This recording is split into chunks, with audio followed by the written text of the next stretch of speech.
school? Unless I read it wrong, it's old school versus nude school. Yeah. Yes. And we're the old school. That means that Karbowski must be. Are they saying that we're old? What does that mean? I'm not really sure what that means, old school versus new school. Yeah, I was gonna say, when does old school start? I could be new school if it was. I started 10 years ago, but if You're new school. You're new started school. 15. Yeah. 25 years So before I'm the new. microphone, now man and boy.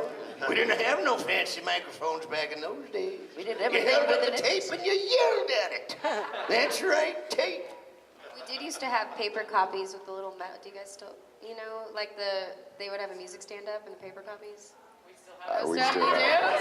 Dang, we have like video. You guys have a machine down there.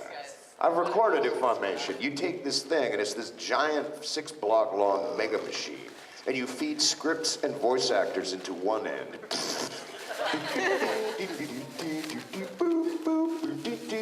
And like 2 miles away at the other end of the building, finished anime just shoots out of the end. It's true. Pretty much. It's a machine. Horrible. All right, we can close the doors and pump in the interesting gas now. Why don't you introduce yourself? Who are you? Seriously, who are you? Who are you? Who My name is Brittney Karbowski. Hi, Brittney. I do voices for Funimation Entertainment and Sentai Filmworks and Seraphim Digital Media and Agrotron 5000. Hi, my name is Mary, and I do voices for Studio Plus. I directed like Cowboy Bebop, Wall Street, Naruto, Sanford Hell. Like, hi, my name is Charlie Scott. McNeil, hi, hi, your shoes are awesome, by the way. So, I'm a voice actor, sort of, because basically I just take the voices on the inside and wear them on the outside. I have been doing this 25 years now, man and boy. I started back in the He-Mans and G.I. Joes and Transformers-y stuff, and I've done a butt ton of real American hero, voiced by a bunch of Canadians. You bastards. Canada. Oh, Canada, can you see? That's the free trade version.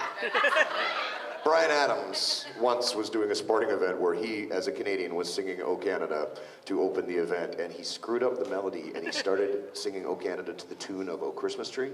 And there was nothing he could do. He said there was nothing he could do. He just had to keep going. "O Canada, O Canada." That makes sense. Yeah. Anyway, I do a bunch of stuff. You may know me from such things as more stuff than you can remember than I can remember. Over to you, Richard. The Alzheimer panel over here. Old school. Lord. Well, I'm Richard Epcar, and I refuse to do that stupid voice you guys were doing, so. Yeah, That one, whatever. that's the one right there. I don't know, maybe after a couple martinis I would do it. By the way, just on a final note, I'm not wearing pants. Neither is Mary Elizabeth. Okay, everybody shout, put it on, put it on, put it on. Please. We don't want to see that. All right. So, yeah, this is old school versus new school. We don't know what this means. Yeah, we will open it to your I'm assuming it means that some of us, like I started 30 years ago even, and even beat you, Mr. He-Man, G.I. Joe guy from Canada. So I think, what I think that means is when we started doing this a million years ago, we didn't have beeps, we didn't have Pro Tools, we didn't have any of that kind of stuff. We just had to basically go in there and do the loops. And we had to do it over and over again until it was in sync, because we had no way to slide it like we do now. Now it's easy. You guys, you new schoolers have it easy. You kids don't know what we You had don't to know what it go was like. We walked to school 25 miles in the snow. Uphill, both ways. Both ways. We liked it.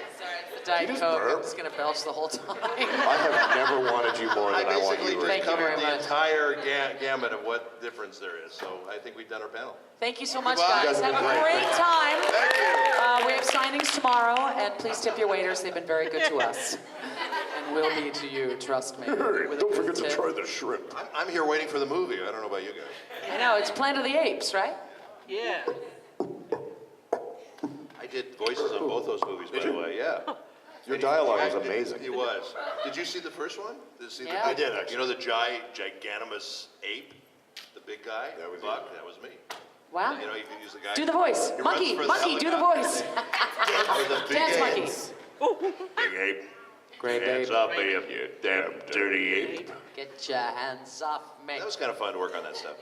Yeah. To me, I'm just real briefly, to me, the fun thing of all this stuff that we do is getting to work with the people that we kind of respected when we were kids growing up, or on the shows that we saw when we were kids. Like, I get to work on Transformers and X-Men and some shows like that I saw when I was a kid, and I got to be part of it, you know, later on. So that's kind of cool, on Planet of the Apes. So that's the fun thing for me. What about you, Scott? It's all about you, isn't it, Richard? Yeah, It's all about sure. you. You guys can leave. It's okay. I got I'm just saying that there's three of us on this table, and then there's Richard's table.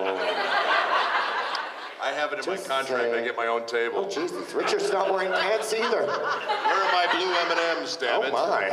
They're green. And they're in the green room. So, you guys have any questions? Let's Questions talk. What do would you want help to talk us about? We'll out talk about because anything. that would And I save mean, our sorry butts from sitting up here just anything. rambling. Anything? Richard. What was Richard. it like playing the devil in Dracula, Sovereign of the Damned? The devil, you say? The devil? It was hell. Good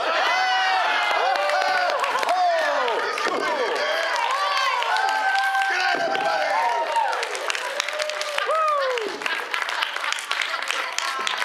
I'm here all week. Try the veal. It was fun. It's great. It's always fun to play those kinds of characters. For some reason, they cast me as a lot of evil villains. I don't know why. I don't know. But it was fun. Any other questions?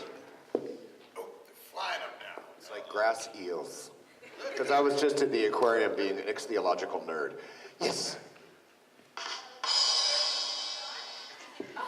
You know what I almost did involuntarily? I was like, I couldn't hear you, so I almost did this.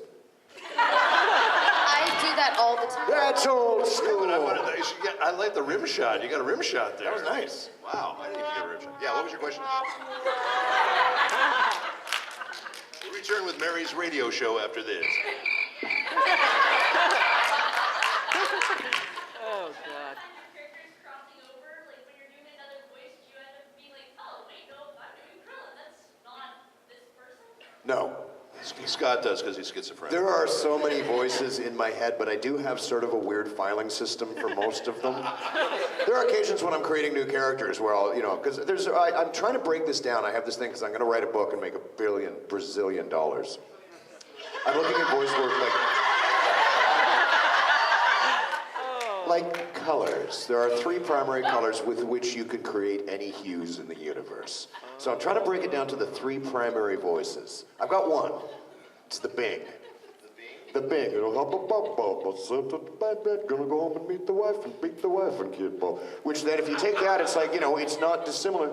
It's like, damn it, Dale, there's something wrong with Bobby. So you get that placement. So I'm freaking, if I can get the 3 primaries, then it's like, here's your formula. You can make any frickin' voice in the world. What was the question? Oh, do they ever cross realms?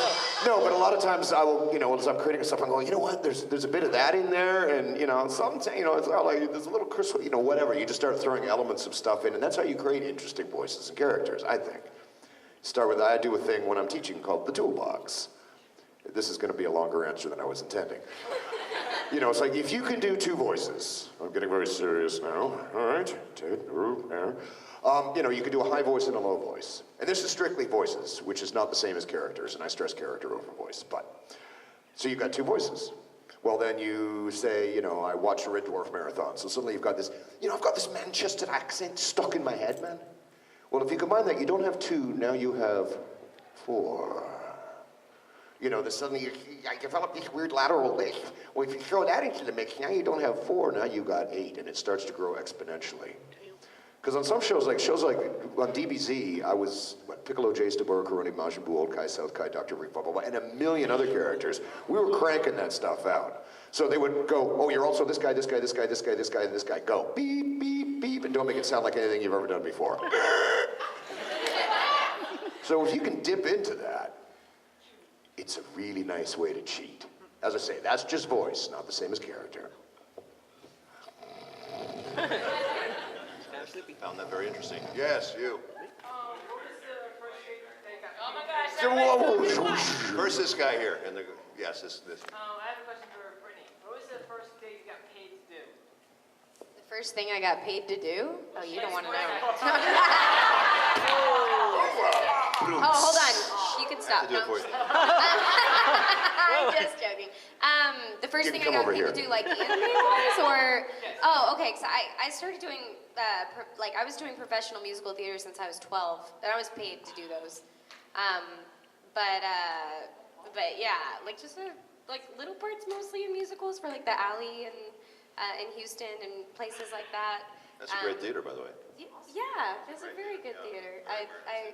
I'm sad that I don't do it anymore, but the anime, it takes up all the time. Were you talking strictly voiceover? Yeah, what do you mean? What was the first anime you did? Oh, the first anime I did was bit parts in Gantz. Yeah. Can we all answer that? That's actually a really good question. Yeah, I think. it was bit parts. I think my first lead role was Alba in Jinky Extend at 80 Vision Films 10 years ago. Yeah. Mary Elizabeth? Mine was Queen of Diva, Queen of the Bugram Empire in El Hazard, I believe. Queen of the Bugram Empire. No, it's Queen. Queen of the Bugram Empire. I was doing Kate Mulgrew at the time. The voice, not the woman. That came later. You need to tell your Kate Mulgrew story. It's such a great story. Oh, all right. So I was voicing a woman left town. They needed a voice match, and she was kind of doing Kate Mulgrew, so I just pushed it even further as Diva, Queen of the Bugram Empire. And then I ended up I came to Los Angeles to do an episode of Star Trek, so I got Star Trek Voyager, which was awesome. And the last day I was in Med Lab, and I walked in, and there was Kate Mulgrew, and she said, "So, how was your time on Voyager?" And I was this close to saying, "It was wonderful. I wish I'd met you sooner." Oh no. Oh, Well, I didn't. Oh, you lucky. You didn't. You did it. Oh no. Very first gig I ever did, very first gig, voiceover, was The New Adventures of He-Man back in Gasp, 1988. Which changed my life forever. The very first anime I did was quite a bit later. What the hell was that? Other than I did some weird stuff, like I think I was like Hello Kitty's dad in something in like the late 80s, but I did a show called Project A-ko, and I played not one, not two, but 3 different women in that show, and I went, this anime stuff is weird. I still think that. So that's the split form version of my answer.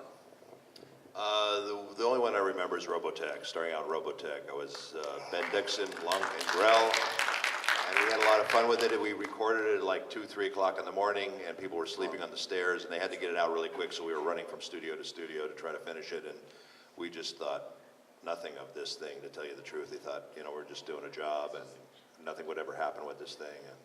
And then 10 years later, they had this big convention for it, and people just went bazibas over it, and we said, wow. And people to this day come up to me and tell me that Robotech has changed their lives. So it's kind of, humbling, I guess, to be part of that. And it made me appreciate all this stuff a lot more. So anyway, there's that. All right, the loud guys in the back. Yeah. Who's your favorite person to act as in Dragon Ball Z? Me? Yeah. The seminal role in the entire Dragon Ball universe, and what I like to think of as the role that I was born to play. Farmer standing in field. There's a collector card for him. That was the very first episode. It's like, oh yeah, you're this farmer and this thing shoots him from space. I'm like, what the hell was that? That was it. You saw it right there. Weren't you farmer outstanding in his field? Outstanding in his field. Yes. They were all fun. It was ridiculous. It was a retarded thing. We did it for 10 years. Concurrently while the Texas dub was going on. That got very strange, but... and then your head explodes. Yeah, for Scotty. Hi. How you feel working with Lou Diamond Phillip and Luke Perry? How did it feel working with Lou Diamond Phillips and Luke Perry? Yeah. Warm and squishy. Yeah. I did a Western movie called, what was it, Angel and the Bad Man? Bad Man. Yeah, it was great. We had a ton of fun on that. Yeah. because we were shooting out in this old Wild West location. Angel and the Bad Man. Angel and Batman. That'd be the coolest Western I know. ever. I'm Batman. Pull your gun. You better round up them wagons, Cookie. Why? 'Cause I'm Batman. God damn it, Duke, you're out chafing me from last time. They were great. Luke was actually good, because I kind of went in going like, okay, you know, 90210. Yeah. And he's actually a very real dude and a very nice guy. And Lou is a phenomenally nice man. And, Yeah, you know, you think like, oh yeah, what happened to his career? You know, he just come back from doing 6 months of The King and I in London. Wow. You know, actors that disappear don't disappear. They go off and do stuff. So it was a real privilege for me to work with Like those he guys. was in the movie La Bamba too. Yeah, well, he was amazing in La Bamba. Yeah. I mean, that's where Yeah. most people know him from. But Yeah. yeah, and then I got shot dead. I know. To By him? my cold, bleeding You were one of the cell. Batmen, weren't you? I was one of the two Batmen. Yes, darling? Yes, we've got a question. Oh, hi. I don't have a question for you. Oh. I Uh-oh, see. some snacks. I have a question for Francisco, if you would like me for a moment. Would you like a microphone? I think a microphone might help you guys get on. Get married. Uh-oh. Here it comes. I think you kind of were already expecting this. No. You're married. Can we rule the Fire Nation together?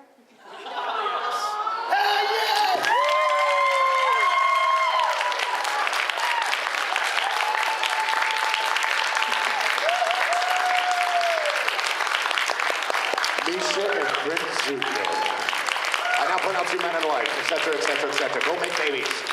Congratulations.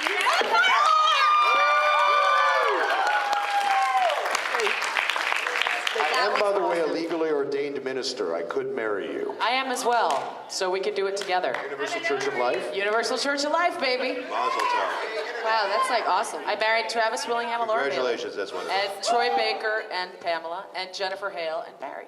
Those are my 3 marriages.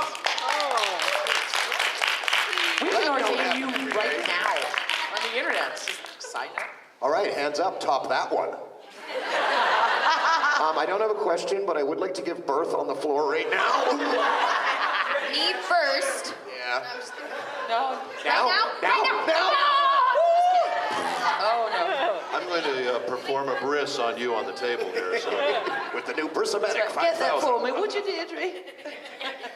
It's okay. Baby's just on the floor. It's It'll be all right. okay for a while. Sorry, my little loves. I'm going to have to sell you all for medical experiments. When you got a newborn baby and they're all like sticky and stuff, can you throw them at the wall like one of them sticky octopuses and they just roll down? Because it cleans them off, too. And you got that cord, you can just reel them in again and do it again. Smells like these sticky octopuses are in the hallway, actually. You had a question, sir. You in the hat.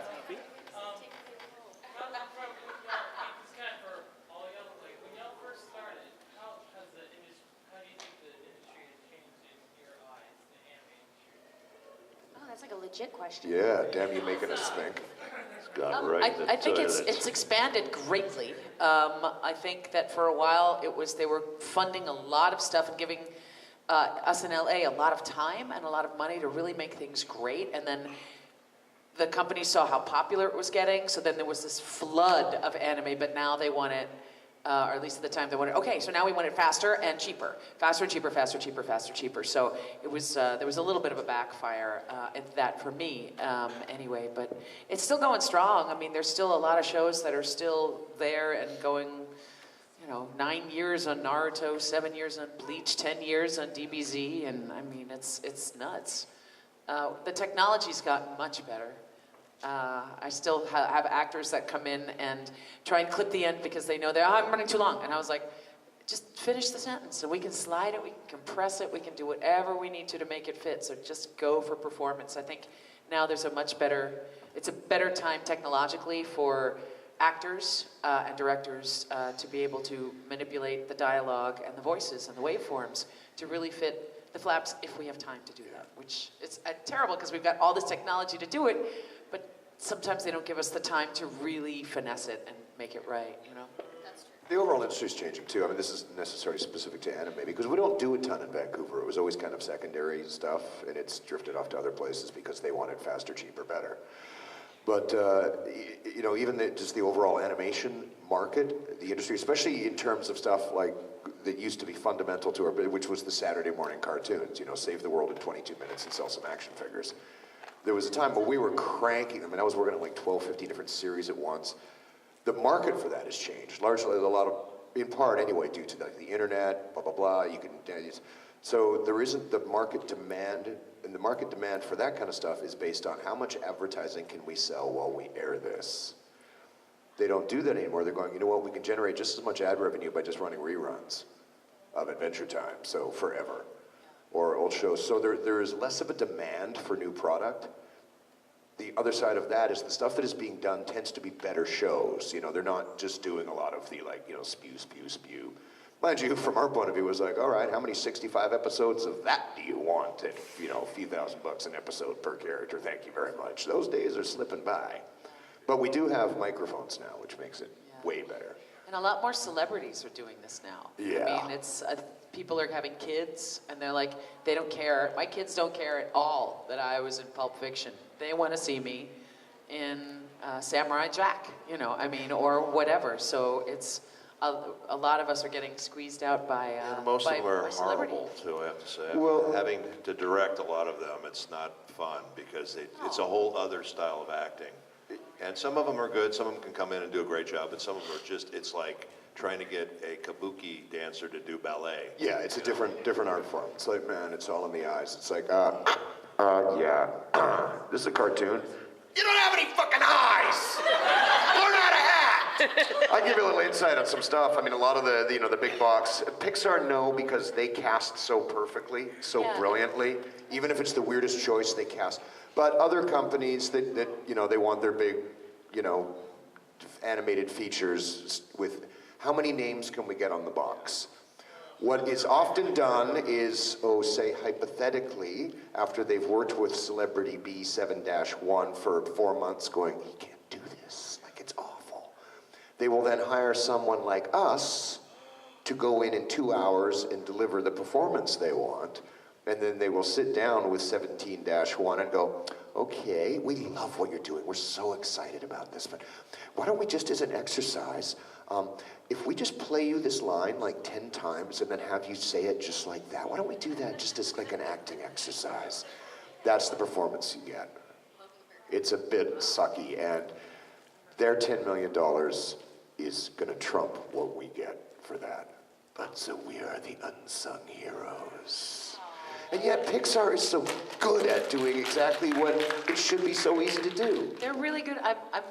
I'm so lucky. I'm working on this new show called Pen Zero Part-Time Hero, and the cast is insane. It's Adam Devine from Pitch Perfect, and Thomas Middleditch from Silicon Valley, and Alfred Molina, and we got to direct Sigourney Weaver, and it's just, they're so amazing, and they are the complete opposite of that.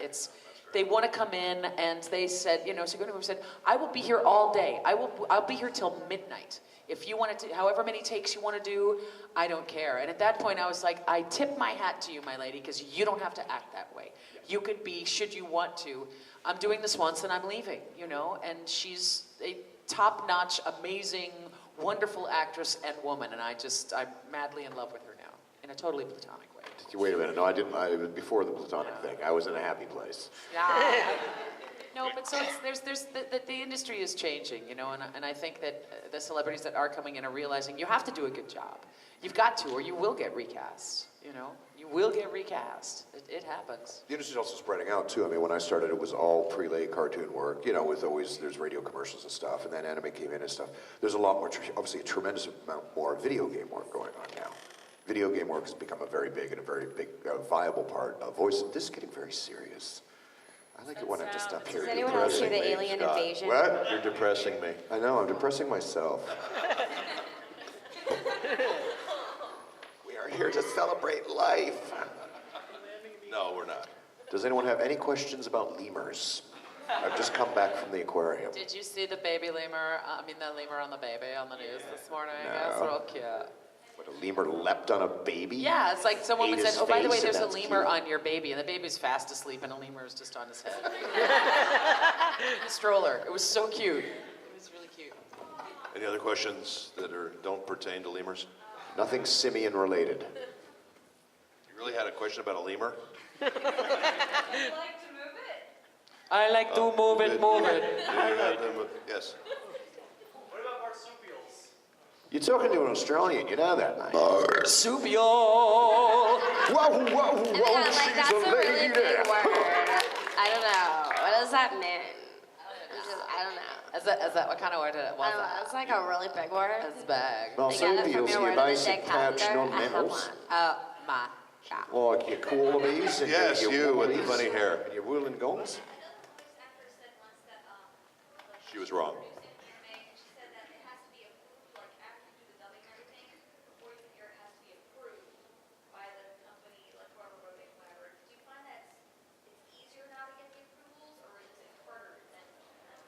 Well, I think sometimes when they realize you want 45 pickups, okay, that's another 2 days worth of work to get us back in the studio, call in the action. They're just like, yeah, okay, you know, it's Yeah, just it's like, good, there's a crank it click, redo it. It's like, we could edit out the click, you know, just let us, Sometimes that happens, but yeah, no, I mean, it's their product. We create their product, so they have final approval. So, that makes sense. But it's all different, you know, depending on who the client is. That happens sometimes it doesn't. Sometimes they just give you carte blanche and say, do it, and we want it, you know, whatever. But what is that? Naked pictures of lemurs? Naked. It was indeed a 100% naked lemur. I think most of the time, I mean, being from the side of just doing the voice acting, and I don't do any of the production or anything like that. So, I mean, I'm not the one who sends it over to get it approved, or I don't know how fast that happens. But I do find that I like it when they have 1 million pickups, and I get to get paid for that.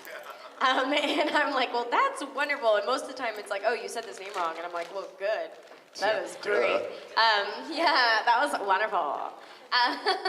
Sorry about that. You know what's aggravating a little bit though is because a lot of times they will want you to say certain things in a line of dialogue and it won't be sync, it won't fit, and so you'll do it the way they want you to do it, and it's not going to fit and it looks terrible, and there's no amount of change, and you know, sometimes they just refuse to let you change it, and you just kind of have to point it out to them. They don't understand why things are different sometimes when they get them back, even though they've approved it. They've rewritten it the way they want to, but they don't write it for sync. So that can be really frustrating to us. At some point, ultimately, as an ex-girlfriend of mine once described me, we are polyphonic prostitutes. We will make sounds and words for money. The client is always right, even when they suck. And Scott does more for money. She's not Once. Just more than just voices. She's not your girlfriend anymore, is she? There's a whole This would be my website. ex. Oh, good.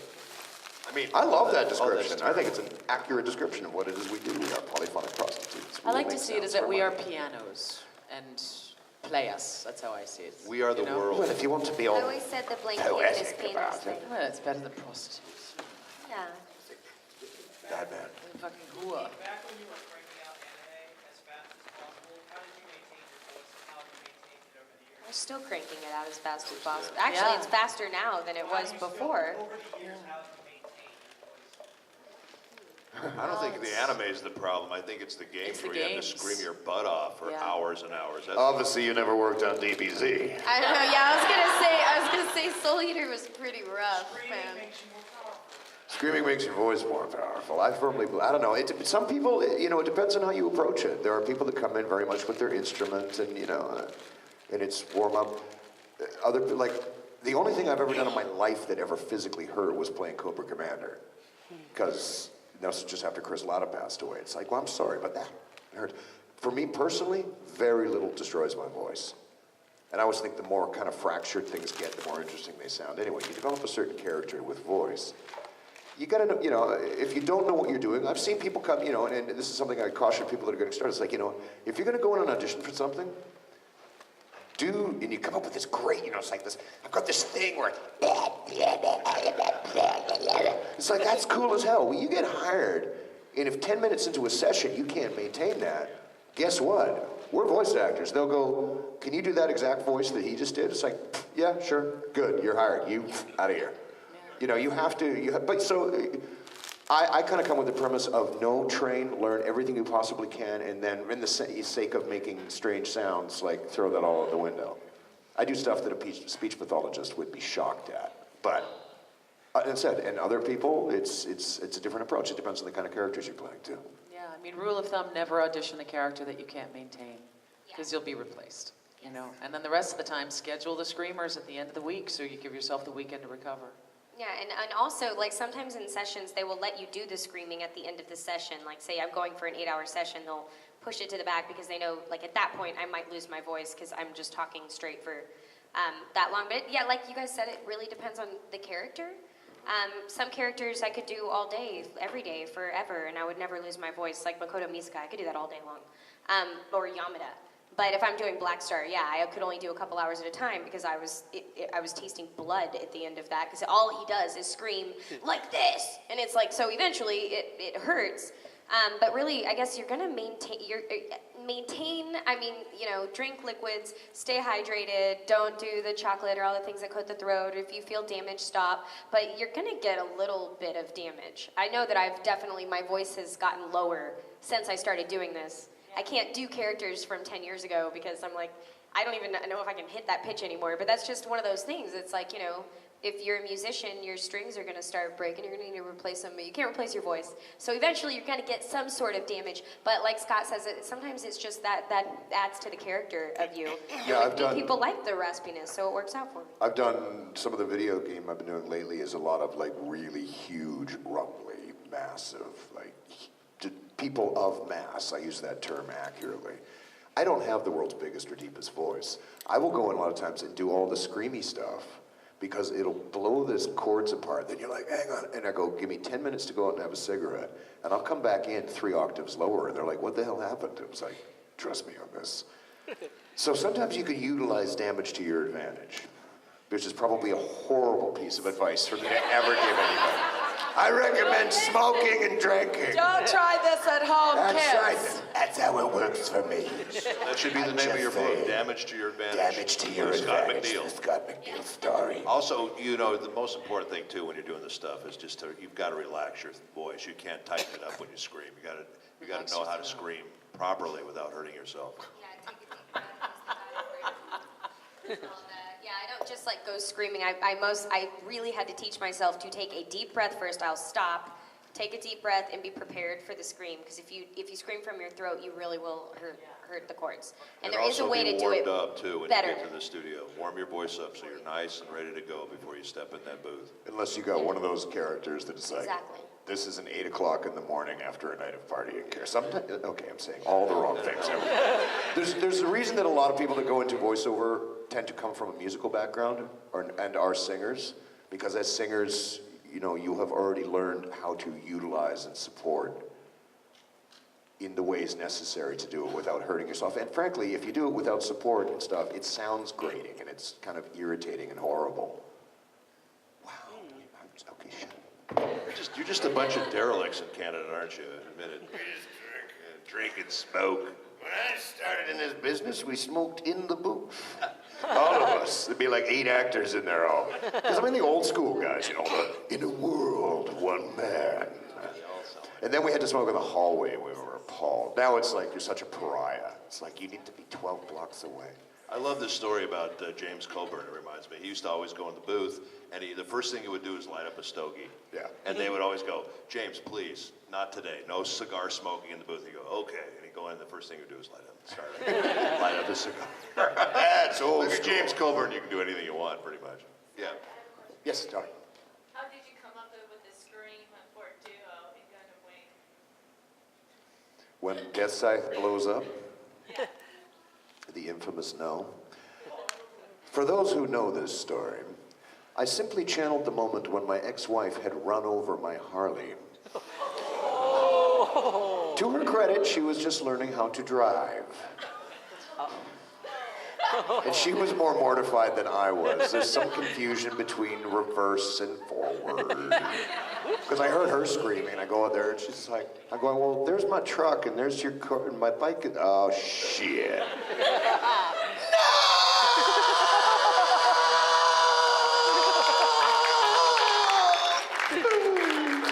Well, I haven't done that in a long time.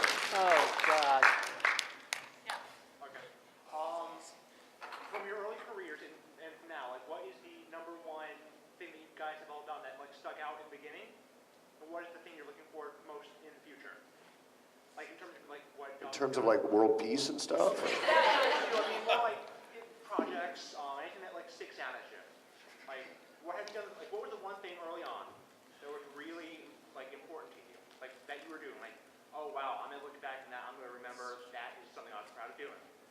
And what is something you're looking forward to in the future? If it's something you can't talk about.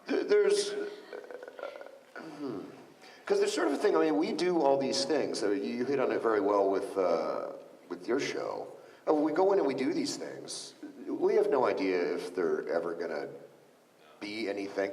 I did voice work I've been doing cartoons for well over a decade before I ever went to a convention, and holy, did that ever blow my mind. Which is, it still does, which is why I so love doing conventions, because it's like, oh my God, like you guys, but you never know if you're working on something that's going to have any impact, because I do a lot. I've done like 12,000 episodes. Most stuff you do, you record, you do it, it sticks around for a season and vanishes. It's always in hindsight. I mean, like a show like Beast Wars that we did, there was no way of knowing the impact that it was going to have. It's now the thing that I'm probably proudest of. But it's impossible to predict. There are some shows that you just go, oh my God, I want to be on that, just because it's cool. I mean, being Wolverine, I'm sorry, that's a cool phone call. Because it's cool before you start. It's already cool. It's cool because of Steve Bloom. So, it's like, whoa. There's some stuff we get to do this. I was the voice of Hermie the Elf and Yukon Cornelius in a sequel to Rudolph. For me, that was like, Foghorn Leghorn and Baby Looney Tunes, because that's stepping into Mont Blanc's shoes and stuff.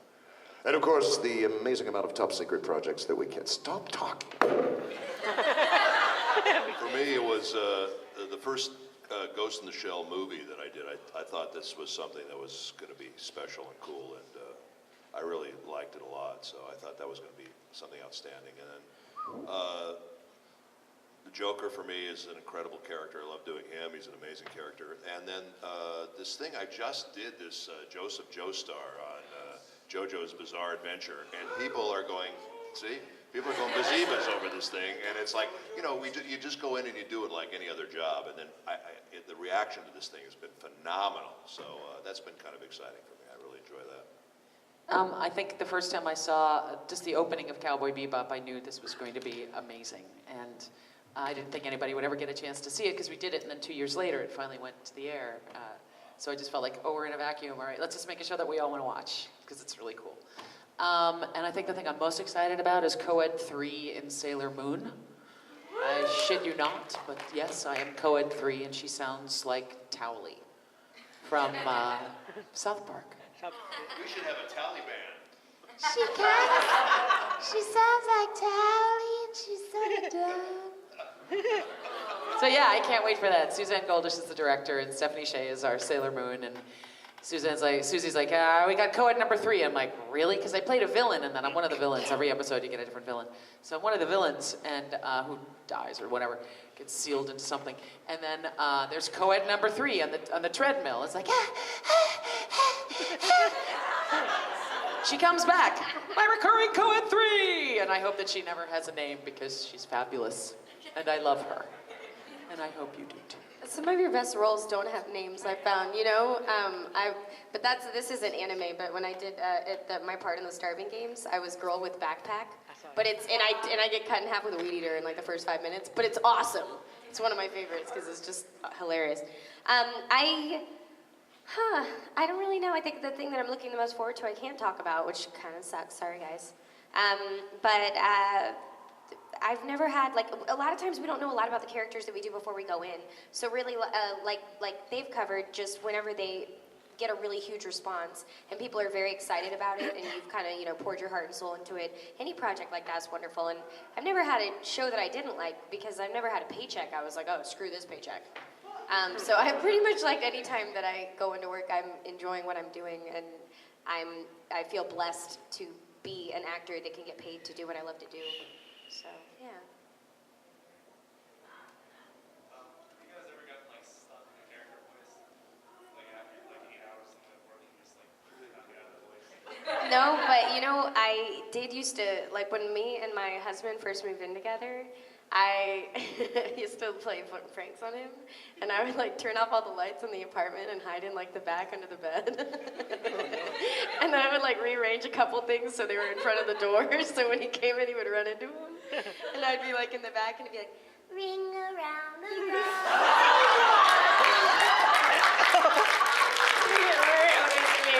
You get really freaked out. He's like, why are you doing this to me? Stop it. And I'm like,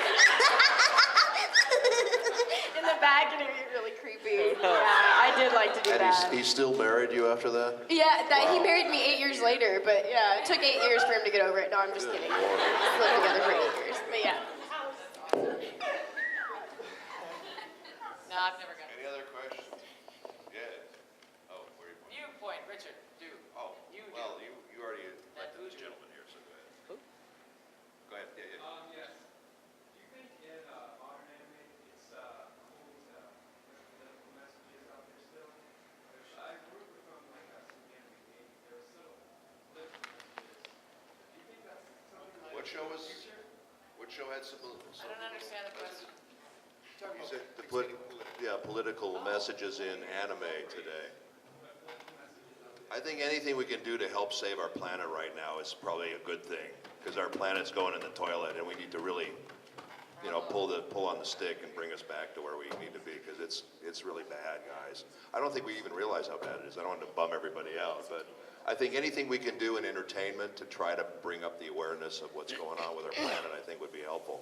Yeah, I quite think frankly. apathy is really in a bad place right now, and the more apathetic we are, the less we are able to see what is going on around, and we let the idiots run the asylum, and I think politically that's what's happening now. Anime is a very good platform for it because the writing is so good in anime, and you have these long, with pre-lit stuff, as I said, 22 minutes, save the universe, move on, sell some action figures. Most of it. I mean, a lot of it, that was kind of the formula. So, yeah, it works for money. But because they're in it, anime tends to be a little more serious, I think, making like, wacky cartoons. It's a good opportunity to do that, be it political or just, making statements. You have time to explore it and to, whether art should be political, I don't know. That's a whole other can of worms. And I think Ghost in the Shell kind of touches upon some of that stuff too, about the future and the use of technology and the morality of the way it's used. And I think it's really kind of, to me, that's what makes that show so interesting, is all those dilemmas and layers and things, and I think that makes the show good. Yeah. Yes. Time for a couple more questions, yes.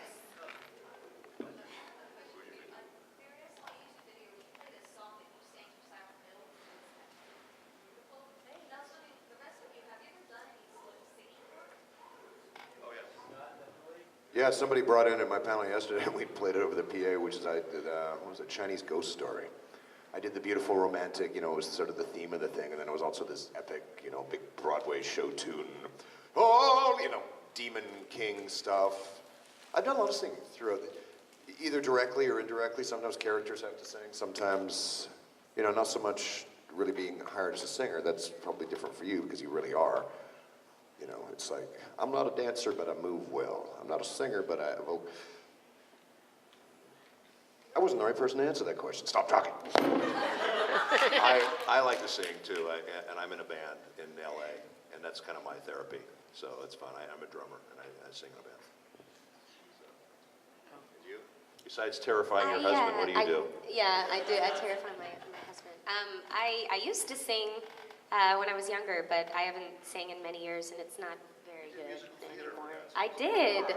I stopped doing it. It's one of those things when you don't do it for a really long time. You never lose it. Shut up. I don't know, but I have sang in some animes. I sang a song in Heaven's Lost Property. Icarus busts out all of a sudden and is a pop star for just a little while. And I did a show called Mermaid Melody Pitchy Pitchy Pitch and sang many songs in that.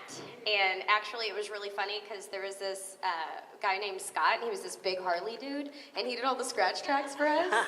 And he was like a bald guy that was really intimidating, but he's singing these songs like, as I look at the sky of baby blue. I have the scratch track still. It's the best thing ever. I don't know, that was really random, sorry. The character I'm doing on My Little Ponies right now was purely a singing character. Traveling sales ponies, non-parade. And we did this whole big song that was basically like from The Music Man. And what he's like, Louie, look at what we got here, brother of mine. It's the same in every town. You know, trouble right here. River City. So it's all fun and stuff. I will say one thing that's changed in the industry. This occurred to me while I was sitting there not listening to myself. You know, the anime stuff we were doing, you know, with all the like Pokemons, and it was very much kid show. Like some of the stuff we've done now, like I did a show called Black Lagoon. You know, that was where they had to send people in hazmat suits down into the forbidden word vault with the tongs to get those words out of liquid nitrogen that they're stored in. I'm like, wow, it didn't used to be like this. So, you know, Grumpy Bear never got to use those words except in his head. I mean, that was like brutally realistic. It was all this, you know, like I was playing this guy, but just whatever. It's just like, I'm going, I wouldn't use those words myself, and I have very unlimited censorship. It was like, wow. So that, I mean, that's a thing that's changed. It's getting a little more reality coming into it, less cartoony. Because, I mean, it's, you know, to say anime, it's a very broad genre. It's like saying television, you know, you're talking comedy, dramedy, blah, blah, blah, blah. Yeah, that's a good point, because there's a lot of the shows that are cartoony and big and broad, and then there's other shows that are real as live action stuff. So it just depends on what you're working on. This poor guy in the blue shirt has been holding his hand up for 20 minutes here. All right, on the topic of singing, I kind of just wanted to now, for some reason, on that topic of singing, I wanted to hear Brittney Karbowski do a Big Dongo Family as Rio Fujibayashi. Wait, do what? With what? With what? What, in the what? You do what with a kielbasa? Big Dongo Family as Rio Fujibayashi from Clannad. What is Big Dunk? What? No? I don't know that song. Oh. As Ryu from wow. I don't even know that song, unfortunately, for you. Well, I had another question. Okay, sorry. Any of you four have actually ever had a character that you could implement your own personality into? Because the personalities match very well. Yeah, I think there's a bit of all of us in everything that we do. That's where we start. We have to start with some form, even in the most broad cartoony characters, you have to start with reality, which means you start with yourself. And then you just build upon that. Reality? And then you add you skew off of yourself. Except for those of us who have no souls. Skewing yourself. Not many cartoon characters. No, there's a lot of characters that are just, you make the character yourself instead of making yourself the character, if you know what I'm saying. I mean, look at Nicolas Cage. He's played the same thing in every movie, and it's amazing. And to me, he is Sir Nicolas Cage. I am like his #1 fan. I will go see all of his movies. That's true about a lot of actors. Yeah. Really. I mean, even De Niro, as great as actor as he's Yeah. pretty much Robert De Niro in everything he does. He so, is. you know, He's there he awesome. is. He's right amazing. there. Yes, this lovely girl over here. That Lady. would be the thing, is what kind of characters do y'all want to play, like that you hope for, that you either have in mind that you want someone to create, or that's the most fun for you to play? Well, I wanted to play Sailor Moon, but they wouldn't even let me audition for her, so I think that kind of sucks. I made the final round of callbacks. I think Scott feels the same I was way. close to Sailor Moon. I was this close, me and one other girl. My take was slightly different on her. It was the more mature version.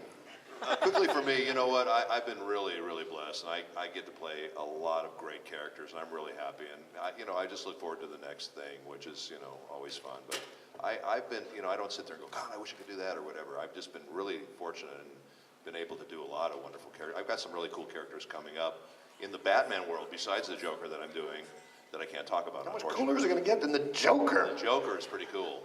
But I've got a couple other characters in that world that I'm playing and some other stuff, some animated feature stuff. So that's really fun too. And it's just nice to be in all this stuff and be able to do that. So You know what the most miraculous and the coolest thing about being a voice actor is? And people go like, do you do any real acting? I think what we do takes more of a skill set and more ability because, for somebody like myself, if you can imagine it and you can create it, you can be it. I've played men, women, children, monstrous pan-dimensional space beings, small tiny blobs of crime-fighting condiment wasabi. And this It is doesn't just in even the speak. elevator today. I know, before I even wake up. We have so much liberty and so much freedom. You can be playing 12 different characters at the same time in the same series.